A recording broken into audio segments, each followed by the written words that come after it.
पर उपस्थित हैं। पालचुआ पंचायत की अगर बात कहें, बहुत लंबे समय से राजनीतिक क्षेत्र में सक्रिय भी रहे हुए हैं। थोड़ी देर पहले हमने लाइव आपको दिखाया था, लेकिन ये थोड़े से लेट हो गया, इसलिए हमको ये वीडियो वापस से बनाना पड़ रहा है। बताइए, आपके क्षेत्र में किस प्रकार का रुझान रहा है, आप किस पार्टी को समर्थन दे रहे हैं और क्यों? हम बहुजन समाज पार्टी को समर्थन देते हैं और बहुजन समाज पार्टी से मैं पूर्व में लोकसभा प्रत्याशी भी रहा हूं, मार्केटिंग सोसाइटी के 3 दाव अध्यक्ष भी रहा हूं, क्योंकि भाजपा ने पिछले कार्यकाल में 2 करोड़ लोगों को नौकरी दूंगा, 15 लाख हर गरीब के खाता में पैसा डालूंगा, ऐसा बोला था। आज तक के प्रधानमंत्री ने ऐसा कुछ भी नहीं किया। हाँ, अभी थोड़ा सा कांग्रेस पार्टी के जो हमारा जो मुखिया है, कांग्रेस पार्टी के कार्यकाल से खुश हैं? नहीं, सुन लीजिए, उसमें भी थोड़ा सा अभी सट्टा का ऐप आया है, उससे हमें थोड़ा सा दुख है। सट्टा ऐप से आप नाखुश हैं? हाँ, धान बेचेंगे नहीं बेचेंगे? हम बेचेंगे। कितने रुपए में बेचेंगे? तो जितना वो सरकार ने निर्धारित किया उतने में हम नहीं, 32 में बेचेंगे, 31 में? नहीं, 3200 में हम बेचेंगे। 3200 में बेचेंगे। हाँ। बात क्लियर है। हमारे साथ बहुजन समाज पार्टी से एक और कार्यकर्ता है। सर, अपना नाम बताएं। मेरा नाम नरसिंह ठाकुर है। मैं बहुजन समाज पार्टी का जिला अध्यक्ष हूँ, भाईचारा कमेटी का जी। हम लोग धान 4000 क्विंटल में बेचेंगे। हमारे पार्टी का राज्यसभा सांसद रामजी गौतम नवागढ़ में 4 महीने पहले घोषणा की है जी। और किसानों का कर्जा भी माफ करेंगे और उसके साथ ही शिक्षा को हम फ्री करेंगे।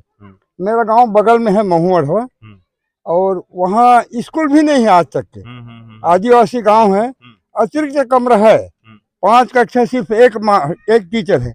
और हम लोगों का इस दफे ना, यानी हमारे बिना छत्तीसगढ़ में सरकार नहीं बन रहा है, क्योंकि वो तो क्लियर है कि बहुजन समाज पार्टी के समर्थन के बगैर यहाँ पर छत्तीसगढ़ में सरकार नहीं बनाई जा सकती। लेकिन गोंडवाना ने इस बार आपको सपोर्ट किया हुआ है, या कहें आप गोंडवाना को सपोर्ट? पार्टी है, निषाद पार्टी भी हम लोग विलय हो गए हैं। आपके प्रत्याशी की किस प्रकार की छवि है यहाँ पे समारोह भाषण? वो बहुत ईमानदार आदमी है और वो काम में अर्जी नफ्स का काम करते हैं। बाप बेटा मेहनत करके वो लोग पैसा कमा रहे हैं और फिजूल खर्च हम लोग नहीं कर रहे हैं।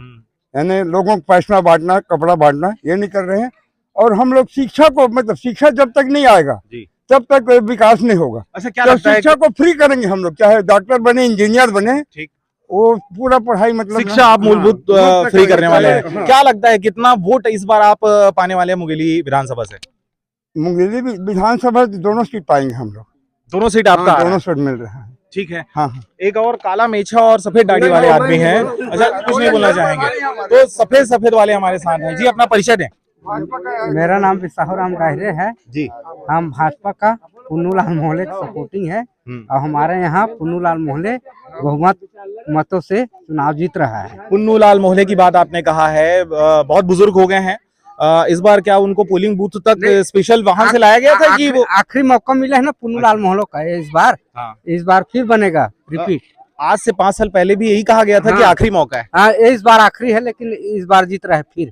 तो आखिरी मौका कह के आखिरी मौका कह के इस बार जाएगा, वो जाएगा।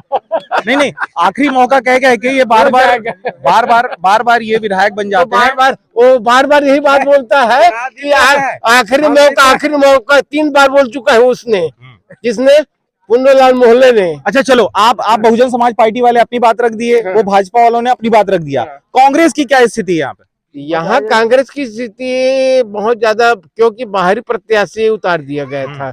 यदि लोकल प्रत्याशी उतार गया होता तो पुन्नूलाल मोहले डब्बा में गए होता। कहीं कांग्रेस के लोकल प्रत्याशी उतार गया होता तो तुरंत जीत गया होता, क्योंकि उनका कार्यकाल अच्छा था। भूपेश बघेल की कार्यकाल बहुत अच्छा था, मतलब आप खुश हैं उससे? तो जैसा कि आप देख रहे हैं। अच्छा, कोई और बोलना चाहेगा? कांग्रेस। अच्छा, आपका कार्यकाल बहुत अच्छा रहा, ये कांग्रेस के हैं जी। क्या कहेंगे अपने कार्यकाल के बारे में? धान जो है 3200 में आप लेने वाले हैं और ये बेचने वाले हैं। इन्होंने कहा कि इनकी सरकार आ रही है, हालांकि बीएसपी के इन्होंने कहा कि हम 4000 में खरीदेंगे। क्या कहेंगे? इनका सरकार पहली बार आ नहीं सकता छत्तीसगढ़ में, क्योंकि मुख्यमंत्री भूपेश बघेल के चेहरे पे लड़ रहे हैं कांग्रेस सरकार। तो कांग्रेस सरकार ही इस बार मुंगेली विधानसभा में फिर भी लीड कर रहे हैं हम लोग। हमारे कांग्रेस सरकार ही बनेगा। मूली तो क्षेत्र में। कांग्रेस वाले हैं इसलिए इनका कहना है कि कांग्रेस की ही सरकार बनने वाली है। बाकी स्थिति जो है वो एकदम स्पष्ट है। किसान जो है उनको जिस तरफ ज्यादा फायदा दिख रहा है उस तरफ उनका रुझान भी देखा जा रहा है। ना सिर्फ धान बेचने को लेकर हो, चाहे बोनस की बात कहें, चाहे कर्जा माफी की बात कहें। कर्जा माफी की बात बीएसपी ने भी कहा है, गोड़वाना का समर्थन में चुनाव मैदान पे वो उतरी हुई है। कांग्रेस ने भी कर्जा माफी की बात कही है, लेकिन बीजेपी ने कर्जा माफी की बात कहीं पर भी नहीं कही है। फिलहाल इस वीडियो में इतना ही।